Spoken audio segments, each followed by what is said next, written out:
support yenu. Ababuyele Mozambique. Hamba makwere kwere ababuyele Mozambique. Angizwa. Ababuyele Mozambique. Waza. Ababuyele Mozambique. Yebo. Ababuyele Mozambique. Ababuyele Mozambique.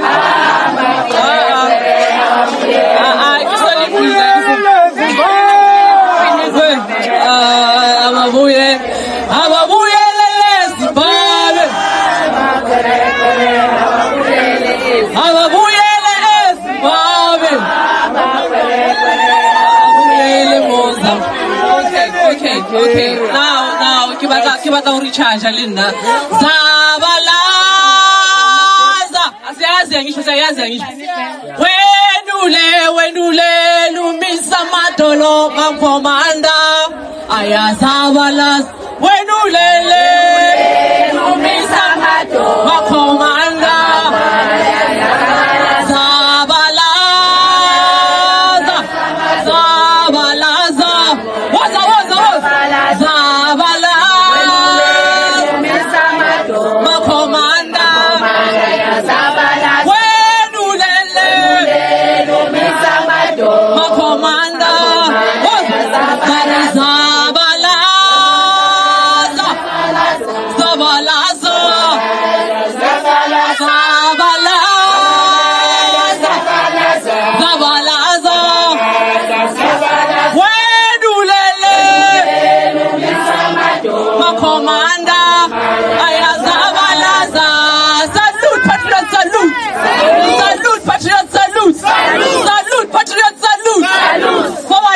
March forward. I'm feeling of march and march family. I'm feeling of march and march family. I'm feeling a Patriotic Alliance family. I'm feeling operations to do la family. I'm feeling of mama family for family.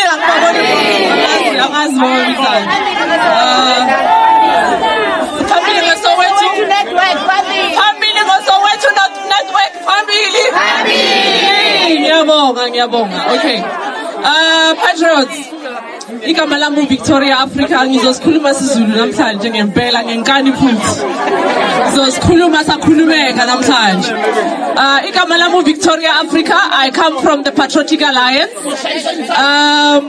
Silana thina namhlanje sizosupporta i-march and march. This is one organization elihore ikhuluma ilanguage one nathi.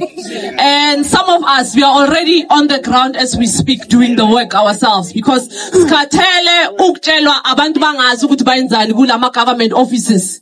Basitshela into engekho. You have seen and you have heard it for yourself. MEC Wa Health, especially I think it's Gauteng province. MEC Wa Health in Gauteng province. At KZN as well. Patriots, when we're talking about a sovereign state, let me start here. Tina, as a country, we are a sovereign state, which is guided by the constitution.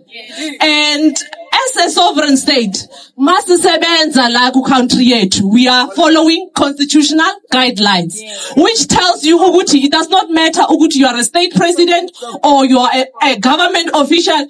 Bonke abantu bala South Africa, including the state president and government officials, they must follow constitutional guidelines. So now, according to the constitution, under Immigration Act 13 of 2002, ma umuntu abuya ngaphandle angana maphepha, such a person, according to section 32.2 of the Immigration Act, we must deport. It's very clear. Now, umuntu bakabuya ngaphandle, according to our laws, you are only allowed to come to South Africa and work here if you are occupying a critical skill job. which is also supported by Section 19 of the Immigration Act.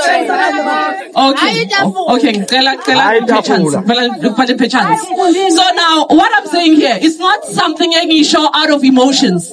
This is something we are told under the Immigration Act, which is Section 19 of the Immigration Act, right? And then Section 38 of the Immigration Act, it's a violation of the Immigration Act to employ an illegal immigrant. So labantu lava, we are not expecting to find them. Ku country yethu, ku ama communities wethu. Umthetho uclear when it comes to foreigners. See, now we can only agree to foreigners that are coming here to occupy jobs that falls under the critical skill list, which has been gazetted by government, I think in 2023. Leader Jacinta, if you can, is he here? Yeah. Yes. And if ever when as a foreign national, documents or no documents, that does not fall under the critical skill list. Ushoguti, you are violating the Constitution, you are violating the Immigration Act. Ushoguti, documents, no documents, you will be deported. So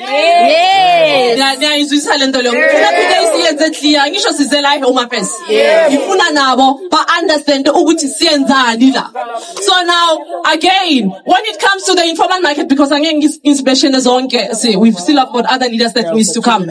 Yes, they say I'm left with 2 minutes. When it comes to the informal market, we don't care if you have got documents or you don't have documents. You are not supposed to participate in the informal market business space as a foreign national. And again, public healthcare facilities, because I've seen March and March has been leading those programs, especially here in KZN and Gauteng and other provinces. Is Section 17 Immigration Act, which is also supported by Section 21, does not allow foreign nationals to come here to utilize public healthcare facilities. Among healthcare workers, they are not continental healthcare workers. They are healthcare workers that work for a sovereign state. They are getting paid from the national budget, which means their duty and responsibility is to look after South African citizens only. So, MEC or the head of state, as long as whatever they are saying to us it's not within the premise of the law, we are not going to listen. We are not going to entertain nonsense. It does not matter the amount of money you have or influence. We have got God. That's why we are able to do what we are doing as patriots in South Africa. And this is very fixed in our country. And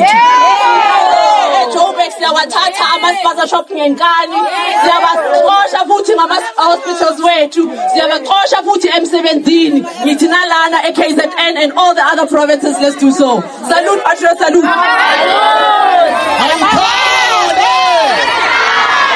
Tutula, South Africa, tutula. Tutula, Marshall March, tutula. Tutula, Patriotic Alliance, tutula.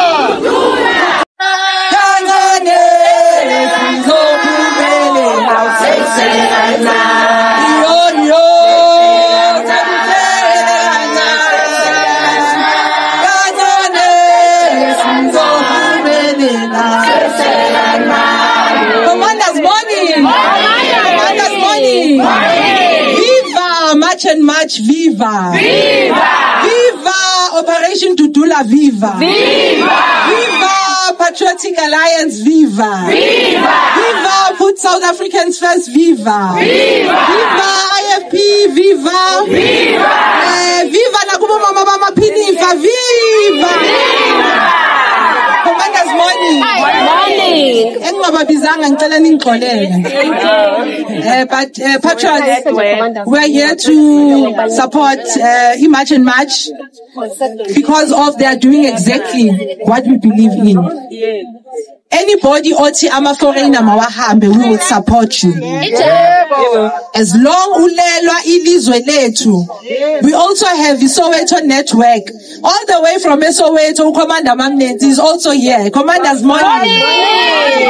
So if you are saying all illegal migrants must be deported, we are going to support you. Now, angzokhuluma kakhulu mina. Mina ngithanda i-action. Yes. I think sesikhulumile sekwanele. Sinake si-Operation Dudula ayikho i-department esingakaze sakuyo. We've marched for the past 5 years. Asikaze sathola nempendulo eyi-1. That's why you sibona sihlanya noma sema emaklinikhi ey'bhedlela together with other patriots, because ugovernment wethu akalaleli. Ufuna ukuzwa ngesikhumba mase sihlubeke emntwini. So la ngiphethe amaphepha la. I'm very sorry, program director. Ngizolmosha uhlelo lakho kancane nje. La ngiphethe amaphepha. Bugogo ngicela ngizeni ngapha. Ngizobe ngingayenzanga i-justice to South Africans if I don't do this today.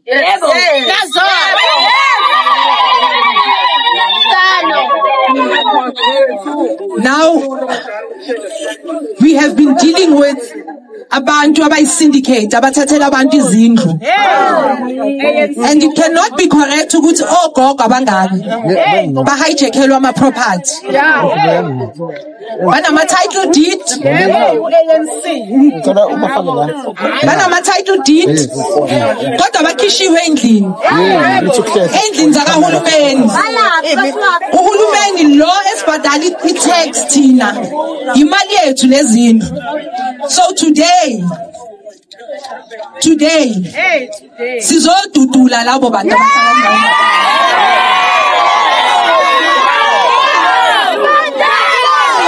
program director uzongixolela. Ngicela ukuthi masisuka la siya kulawo ma-flag.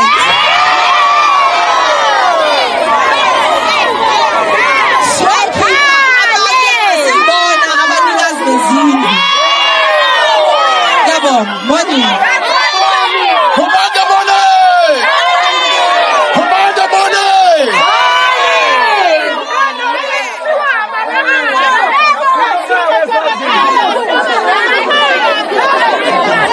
Tutula Court, Tutula. Marsha, see Court, Marsha. Let us be patriotic, Marcia Elwin Court. Let us be patriotic. Amanda. Amanda. Samantha. Abahambe.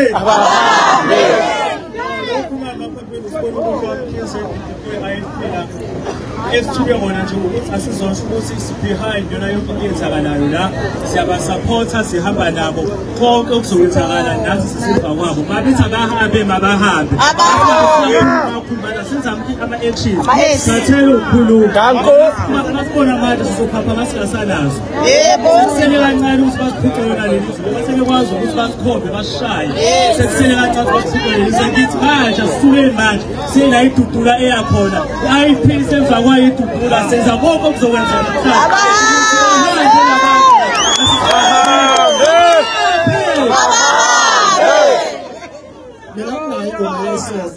yonke ingoma iyakhuluma mayithi sekusele kancane mangingene sekusele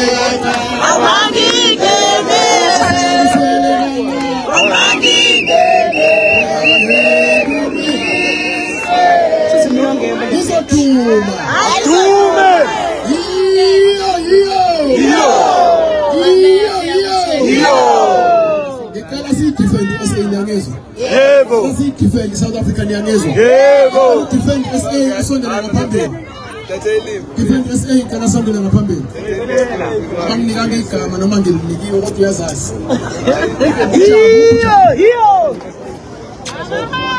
akakutshela. Alright, bengicela leaders ukuthi abantu abazosebenza ngaku program bayazazi basondele eduze bangabaleki ukuze sikwazi ukushesha.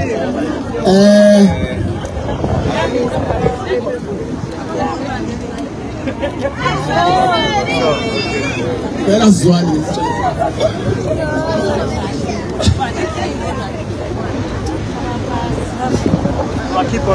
Viva comrades, viva! Viva! Viva March, viva! Viva! Viva Operation Dudula, viva! Viva!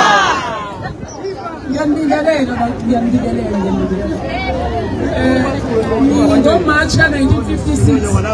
Oh, Mama Betubama. And today I'm here to support March and March. Wonke umuntu othi ama-illegal foreigners aphethe amaphepha nangaphethe amaphepha abaphethe izinto zomgunyathi ngithi mabahambe kubuhlungu kangakanani ukubona ugogo omdala kangaka ephethe itayitela lomuzi wakhe ezogxoshisa wentsha ngoba nathi befuna ukuthatha indlu yakhe abehlise ngayo kubuhlungu and kumzisa ubuhlungu Mr. President uma ngabe uyamuka la ukhona just see your video saying when we are doing this we are being xenophobic. We are not. We are not. This year I went to Ghana. Guess what was the experience? My experience going there, guys. Imthetho ngaphandle ishubile kodwa thina la sisezulwini bayangena bayaphuma bayamithisa ngeke sinibone eThekwini kade kujova ingane zethu ziyakhipha egoli umama omdala ifikile operation Dudu bemkhomba-ke ngemini ingane yaseMalawi yasho ipublic ukuthi izombulala I myself ukuthi kwenzakaleni kuleyo ngane isho 99 sizombulala umama ngomuzi wakhe isikolota 2 million makagesi mabahambe we are furious ukuthi government yethu sitekele kanje ngiyayibonga Mr. President ukuthi kahle kahle wena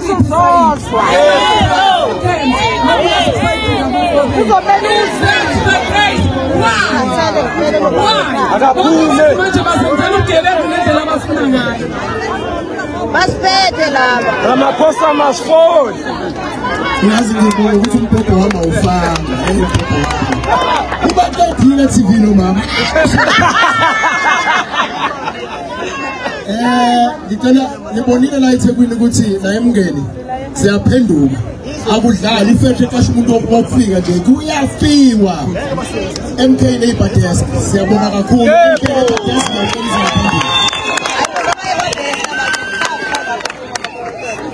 Amanenza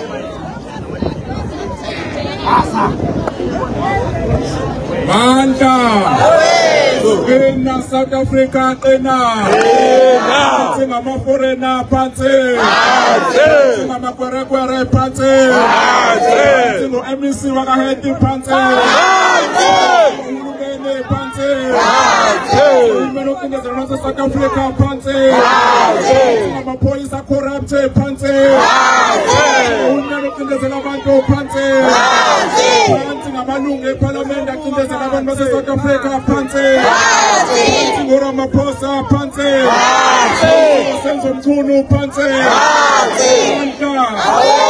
wethu umuntu wase South Africa qina umuntu wase South Africa qina no comrades igama lami ngumlungisi Zondi bathi nguMancinza angifuni ukumosha isikhathi ngiyafisa nje ukubonga ku program director ngethuba ngibingelele nabahleli umgqugquzeli weMarch and March uMangobese uMesizuma uJesinta ngibingelele oNosibusiso Khambula nawo wonke ama-political parties akhona la nawo wonke umphakathi okhona ozoseka into ebaluleke kangaka yokudefenda umuntu wase-South Africa nokudefenda izwe lethu angifuni ukuba mude kakhulu ngomhla ka-24 kuMarch kulonyaka kuwumlando ongeke ukuphele uphume emabhukwini omlando wase-South Africa yokuthi umuntu wesifazane uJesinta wanikela wonke umuntu oyevalele emakhoneni wonke umuntu oyekhuluma emakhoneni ngama-drugs akhona la abantu bokufika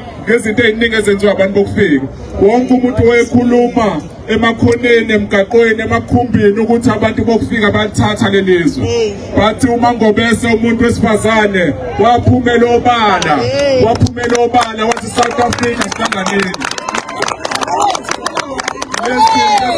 uMangobese vele besiyilindele wonke umuntu olwisana nabantu bokufika ulimsana nezinto engekho right eSouth Africa imphumela yakhona ayibi mihle ngoba atheka ngazo zonke indlela oXolani Khumalo bavulelwa ama-case ngoba belwela lelizwe baningi abantu abazama ukulwela eSouth Africa kodwa imphumela yakhona bayadutshulwa noma bebulawe noma bexoshwe emsebenzini njengoba kwenziwe kuJesinta Sithiye thina si-MK Labour Desk lento yabantu bokufika sesibone kakhulu kuma-factory lapho ama-security ama-factory odokotela begqiqa bengaphandle bemasha eNatala uhulumeni ehleli edlula kubona o-MEC but bengatholi usizo.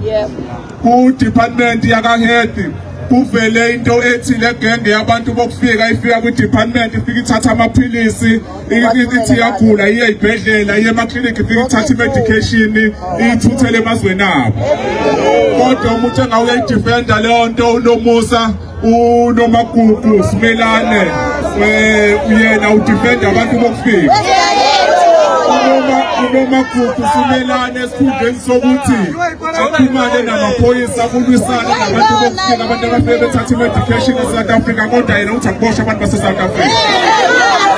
Sithi-ke i-MK Labour Desk sizoma nabantu base-South Africa sizoqhubeka siyiseke i-March and March kuzona zonke izinto ezenzayo zokulwela izwe lethu. Abekho abanye abantu abophinde belwele lezi amandla.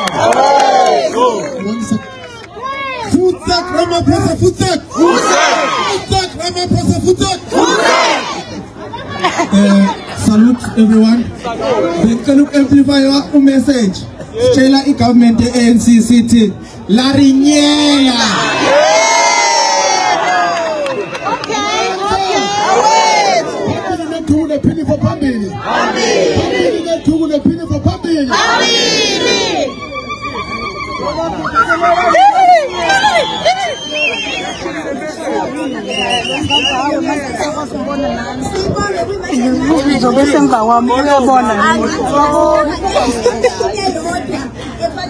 ngizokukhuza njalo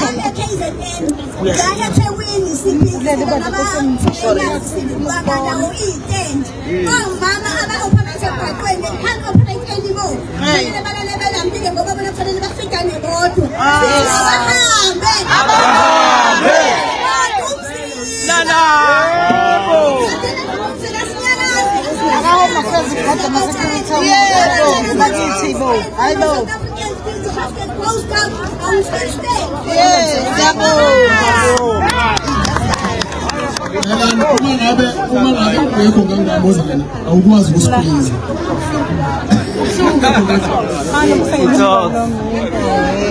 Amanda! Induni bizetsezwa wenza amaphoyisa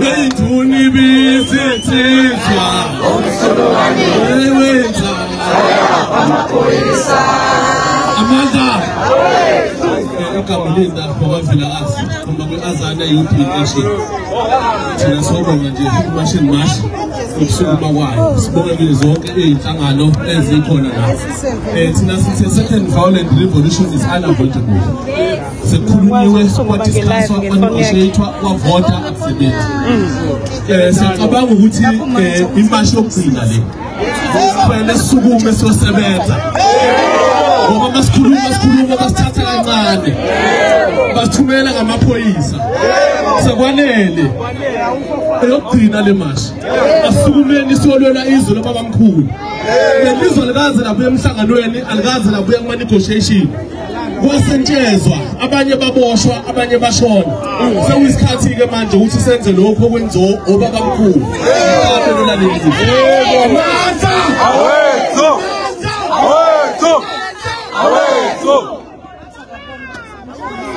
I really expect to see the representation in Eddington on Monday. I challenge all of us that on Monday, let's wake up to Eddington. So let's split. We have another place that we need to move to, but it's still not volunteer because at 1 o'clock we need to hand over the memorandum. So whoever is speaking,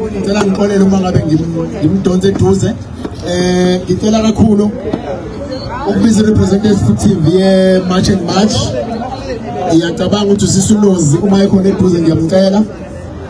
Representative ye March and March asondele eduze.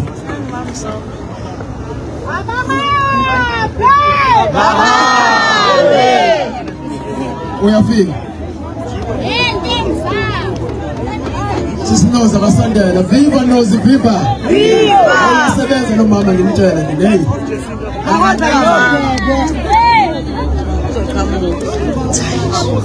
Mfuleleni indawo enkudlwana, ngavule ispace esinane. Space.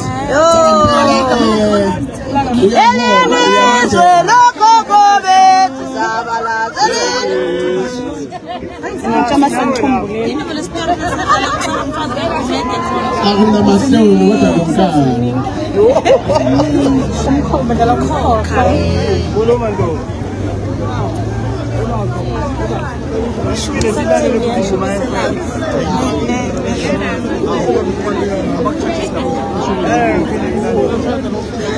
This is my opinion. Who knows? Mayandi siphele chicken Lesikoleni cela ukuthi abaphathiswa abazokwamukela imemorandum basondele beze ngaphambili simane siqale phezulu sikuthembe mangibona bona ngizobe sengithethe umbhobho ihlale ebala njengempahla yenokhuza yabona inokhuza kube uzophathiswa yethu sekhona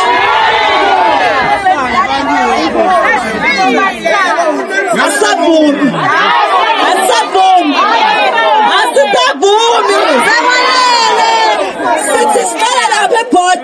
Sifuna ini i-border gates. Sifuna ini i-border gates. Asithi border gates. I-border gates. I-border gates. I-border gates. I-border gates. I-border gates. I-border gates. I-border gates. I-border gates. I-border gates. I-border gates. I-border gates.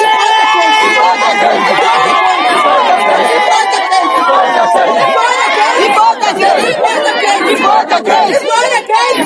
I-border gates. I-border gates.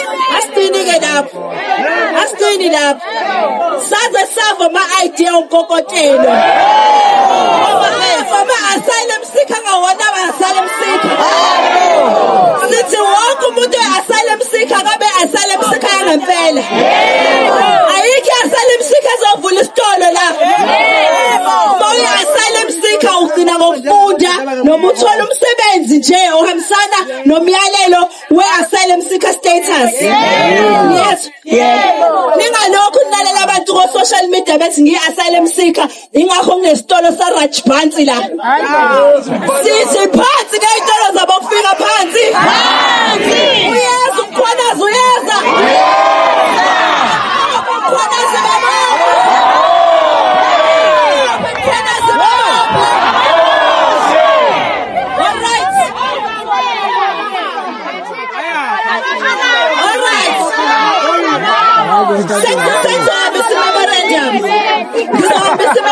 manje ngoba angifuni ukugcina amaphoyisa ekhona kodwa sizofunda ama-demands kodwa bangawafunda ama-demands ngizocela nje ngokukhulu ukuyithoba kumaphoyisa ngabe sinihlonipha ngabe sinithanda siyabathanda abantu bomkhwanazi angithi thanda amaphoyisa angithi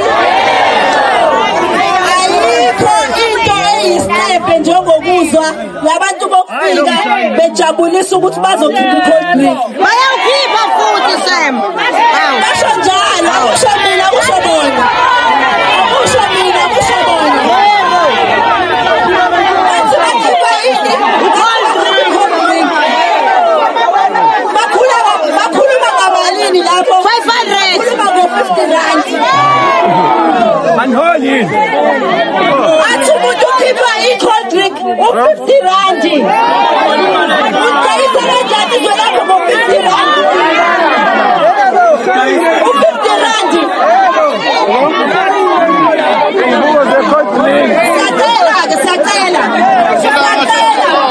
sacela amaphoyisa sacela ukuthi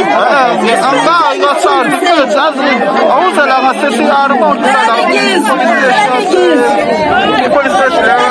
kamasipala ufonele mawufika la ngizokwena emgwaqweni khona socela omkhulu umsebenzi wabeka impilo yakhe engcuphekeni ningamdayisi ngo-50 rand ngishawa u-100 rand ngishawa u-1000 ngishawa u-10,000 ngishawa u-1 million ayikho imali elingana izwe lakho ayikho siyacela ukuthi sibambisane namaphoyisa ngoba akuthina amaphoyisa phela nathi sinephutha. Nathi siyabheda. Angithi nathi phakathini sibahlelisa backroom. Yebo. Kanjani umuntu onganawo amaphepha ngamazi ukuthi uba. Umthetho awuvumi Immigration Act ithi akekho umuntu ola eSouth Africa kufanele asize umuntu wangaphandle ngoba lokhu kuphula umthetho. Kodwa kunakho konke senizohambisa memorandum nje. Siyacela amaphoyisa. Mina nginesicelo sodwa nje futhi esiphekwa lesi. Cela nifunde umthetho. Ngoba ayikho into ebuhlungu njengokuthi ubone umuntu eshinto engekho ebhalwe phansi kodwa akwazi ukudlula phambili ayenze into wrong. Umuntu wangaphandle kunenhlobo ye-ID ayiphathayo engafani neyethu. Yes. Ama-ID esesiwabonile thina la awase South Africa. Umuntu uhamba kanjani umuntu wangaphandle abo Imran bani kodwa ebhala ukuthi wazalwe eSouth Africa engakwazi nje ukukhuluma a single language yase South Africa. So siyacela manje ukubambisana asindeleli siyahlonipha futhi siyazi ukuthi amaphoyisa na ama-individuals njengoba nasiyisama individuals yabo. If kodwa ningakwazi ukukhuzana njengoba nathi fanele sikhuzane emphakathini yethu singayinqanda le nkinga.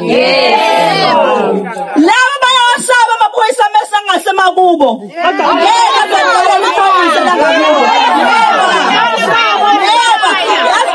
Bathuna ngwango uyabashaya. Asisho ukuthi abashawe thina. Sithi thina abahlonipha umthetho kuphela. Hloniphani amaphoyisa.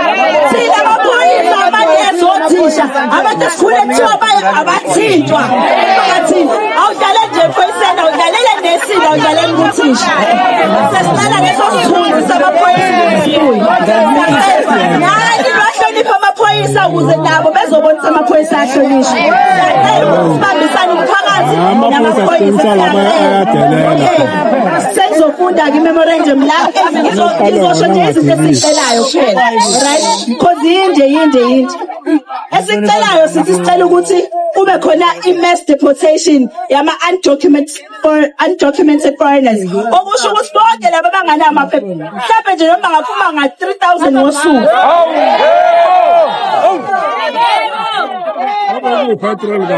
Bese siyacela futhi and kule mass deportation nenkantolo zethu ziyangena. Kukhona isikhulu la samaphoyisa, kukhona nesikhulu se-NPA sikhona lana. Sizocela ukuthi babambisane ngoba esinye isikhathi amaphoyisa athi siyabopha thina sibayise enkantolo. Inkantolo mabakhulule. Yebo. Kanjani umuntu onganawo ama-documents uthi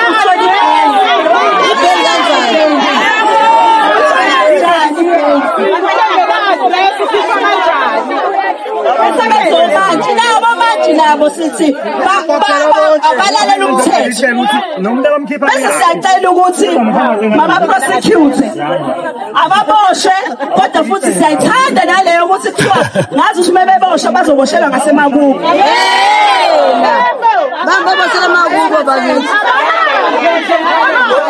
La eSouth Africa kuthiwa abantu badla kathathu ngosuku.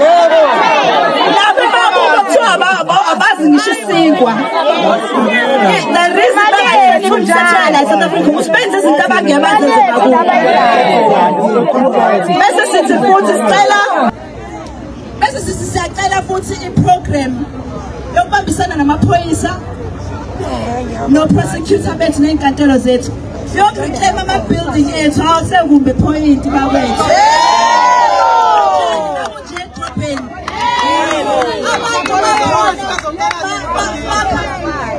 Bakhe imjondolo phakathi emafletini.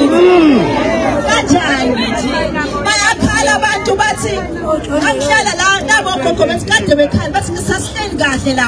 Kwafika laba kwathiwa siphume. Khipha kanjani umuntu wakini? Wena uwazi kahle ukuthi ugogo omdala usube nesibili sokuhlangana nabantu bangaphandle nokumuntu omdala.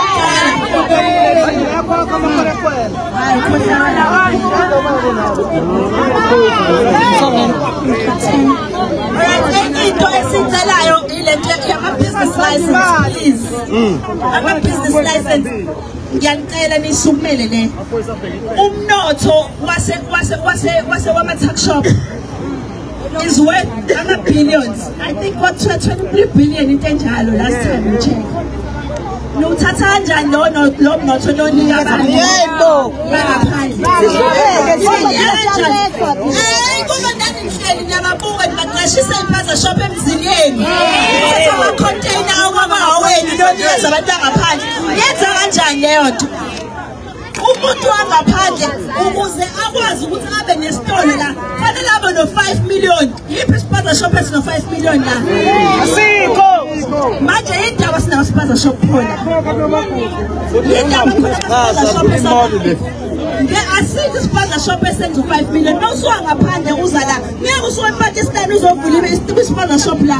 Kanjani? Usuke ePakistan ushiya wonke lamazi uzoza la. Ngobani?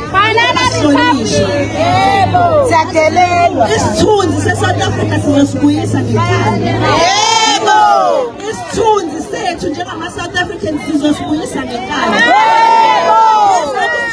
Thunga abantu bokufika ko-social media la asebenzi bahlakaniphile kunathi kanjalo ama-hardworker abambe nokuhlakaniphana engicela ukuthi kuboshwe kakhulu futhi arrest and prosecute all government officials abadayisa ama-documents lapha ka-Home Affairs. Siyacela ka-Home Affairs ngosasa baboshwe futhi bangadlaliswa baboshwe. Kukhona abantu iy'mpilo zabo yimile namhlanje ngoba baney'ngane eziwu-4 aze kodwa abe nayo ingane. Abanye banama-ID ngoba i-ID yakhe isetshenziswa omunye umuntu aze yongenela uMiss South Africa. Athi umuntu osipele ezweni kodwa uthathe i-ID yomunye umuntu.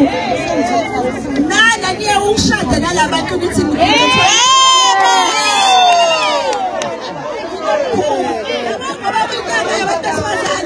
ngizongitshela ukuthi nathi abantu besifazane sinemkhuba. Ave nikuthanda ukushada ngisho ngingashadile.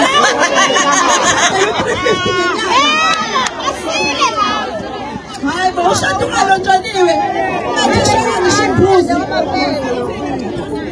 Hayi bo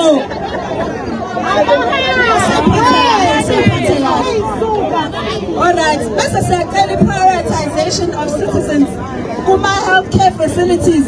Angeke ngisakhuluma kakhulu ke le ngoba izomkhaza. Ngokuphinda.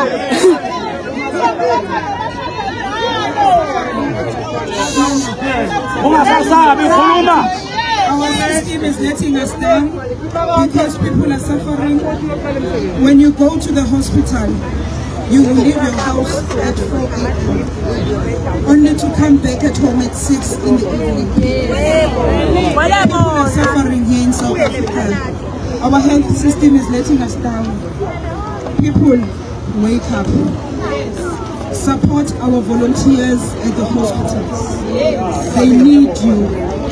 We need you. South Africa needs you. Alright, sabonga ngisizwile sangisho lutho mina. Ngisho lutho nothing.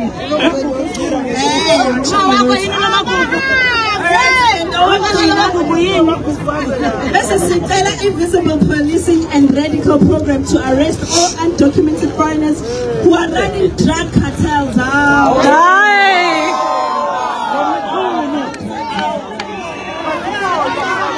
Viva Mkhwanazi, viva! Viva! Viva Mkhwanazi, viva! Viva! Babophe Mkhwanazi, babophe!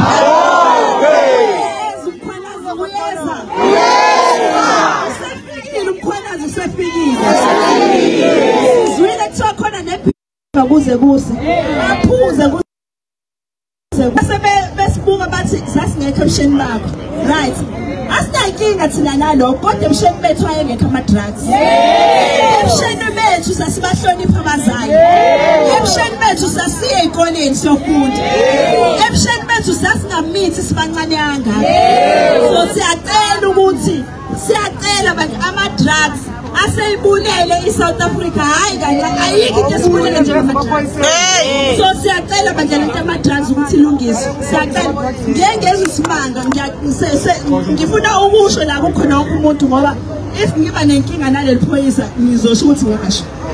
Khona iphoyisa lakaMasha ngilazi igama lakho kodwa lokhu kufonelwa njalo abantu bakaMasha. Uyalazi wena lawa amaphoyisa. Khona iphoyisa lakaMasha elidayisa ama-drugs.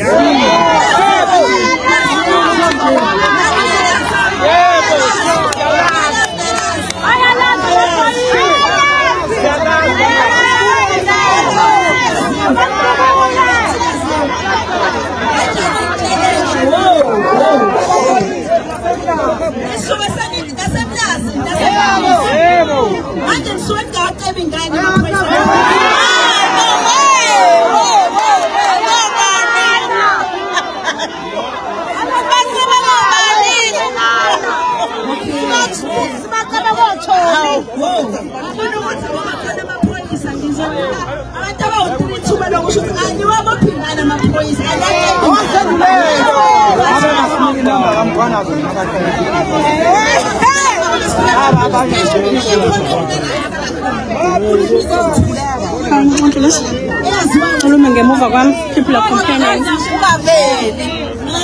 Mina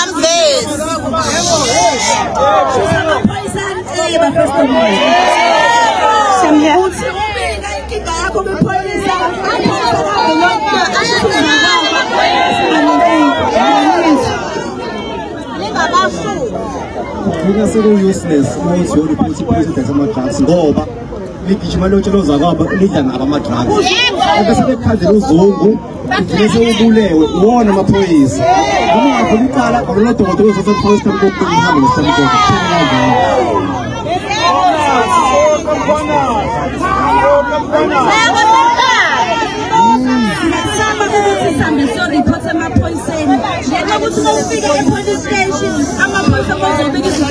awasithathi notice kukhona nje ngicela ukugcoba khona elinye la iphoyisa mina elangixosha yebo ngithi ngikhipha abantu bokufika langixosha bese ngenza ayikho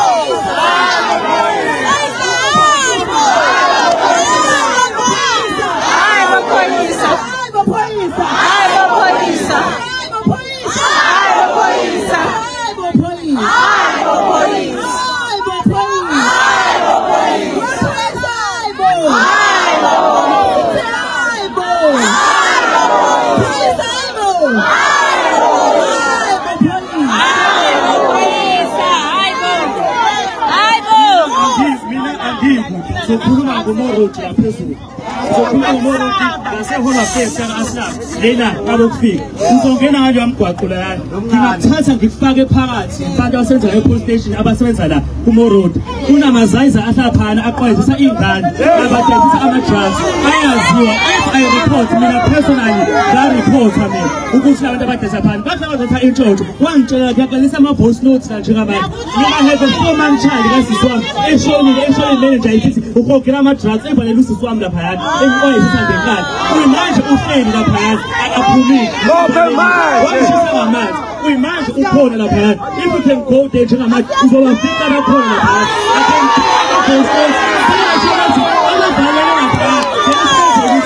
there's nothing they can do. Bayabosha baphumela kusasa bayakhokhela angazi ukuthi kwenzakalani ngensantola nathi sebeboshwe la angazi ukuthi kwenzakalani laphayana. I am risking my life njengamanje namhlanje ngizokhuluma la njalo that's good and fitting and actually 4 months yet ifuna wona ama-drugs lawo abawafida khona laphayana bayiqethile vele idemage asebeyenzile. I hope ukuthi ngiyezwa lapho baphana FPA laphana ama-authorities angazi ukuthi ni-prosecutani laphayana if abantu bezoboshwa sebephuma ngakusasa. I really don't understand ukuthi how can you grant someone a bail who is not a citizen of South Africa? Usuke uthi akaphumi akayekho making the person a bail, you tell the person right to go. Because no one do not want to do that. And people expect to even that. She can't tell me that we are fine.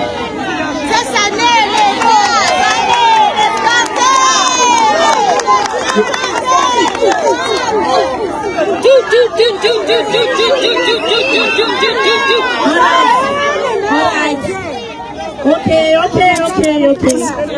Ngifuna ukubuza nje la ngoba sesiphinde sokugcina ngoba sifanele sisayine memorandum bese siyadedela ikhulu zethu ukuthi ihambe. Bangaka abantu la abazi umuntu odla ama drugs la phakathi kwethu?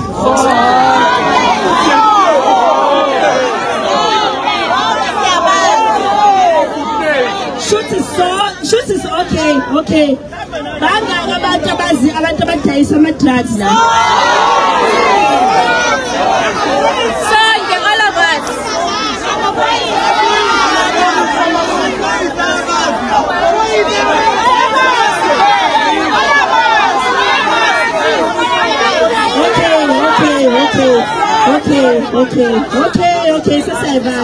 All of us. Okay, intenzo manje sesiyasayina but intenzo icela ngizocela humbly ukuthi mhlawumbe sicela ukuba ne-session namaphoyisa ne-NPA la sizoba khona ne-solution mhlawumbe ngokuhlalisana sibambisane umphakathi namaphoyisa ngoba bathi bona bayabazi bathi kodwa i-barrier ila kumaphoyisa nenkantolo. So I'm saying that we would like to have a session where it's the police, the NPA and the community, where we can say, because the community is saying that they know where all the drug activity is happening, but the problem becomes the police and the courts, because they arrest or they don't arrest, then they go to courts and they are let out. So we would like to find a solution because drugs are destroying this country. We would like to see a future in this country. We would like our children to have a future in this country. We know, personally I know a lot of police who also said that you arrest someone and then you get a call from someone up there that says let that person go. Yes. So we know and understand that both the parties have challenges. Because sometimes the police will say it's the same community that houses these people and they don't want us to arrest them. So we would like to extend the olive branch and request if we can kindly please have a cooperation for a better South Africa, where we can put South Africa first, where we can put the children of South Africa first in collaboration with the police and the NPA. So we would really like to request that, and we humbly do so. We're not here to attack and point fingers because, like I said, both parties are to blame, because we know the community also has a role to play because they keep these same people in their communities. But they're saying that if we bring these people out, we need to be sure that when we're taking them to the police will take them to the courts and the courts will arrest them. That is all that the people of South Africa are asking for. And I would like to kindly, humbly ask that we hold each other's hands and make this happen, because it's not going to work if we're doing our own thing in silos and the police are doing their own thing without the community and without the NPA, and the NPA is doing their own thing without the community and the police. So the only way we can make this happen is if we do it together. So we'd like to sign the memorandum, but before I do, I'd like to hand over to Zandi quickly. So before you sign the memorandum, I'm going to give you a responsibility. Now, I'm not sure if you were here when I brought forward elders whose homes have been hijacked, because the hijackers are getting help from the very same court. And now I'm going to task you to please look at these documents. I suspect there's fraud here, but I'm not sure. If they are your documents, and let's help these elders. Now, I'm putting this on public because I'm also going to ask the police to help us, because we're going to those foreigners there. Please don't work against us. Let's work together. These homes belong to those elders. They have the title deeds for the properties, but they have been pushed out of their homes. Can you take the responsibility? So this is just one or two of them. There's plenty. There's about 15 or 20 that this office needs to look deep into. I'm going to send them to come to your office. Jacinta will have your direct number so that you guys help them. You have to, unfortunately, it's so bad. You're the regional court. Okay, so I'm asking you to take it up to the highest court that, not the highest court in South Africa, but the highest court here, so that we help these grannies get their properties back. But today, we are going to remove the foreigners living in the area.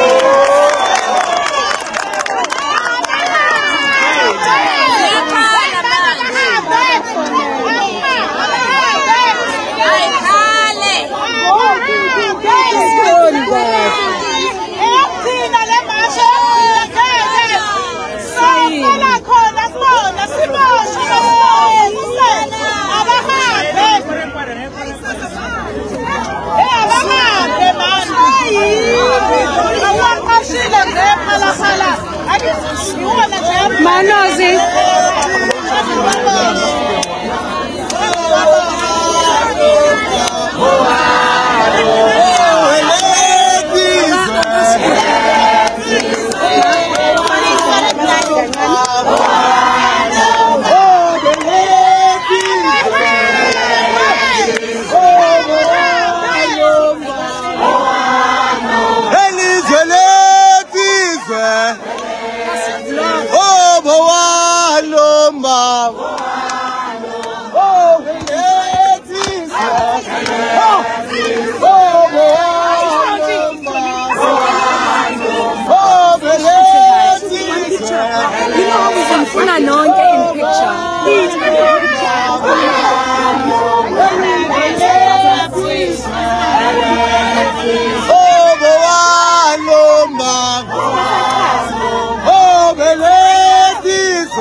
Oh,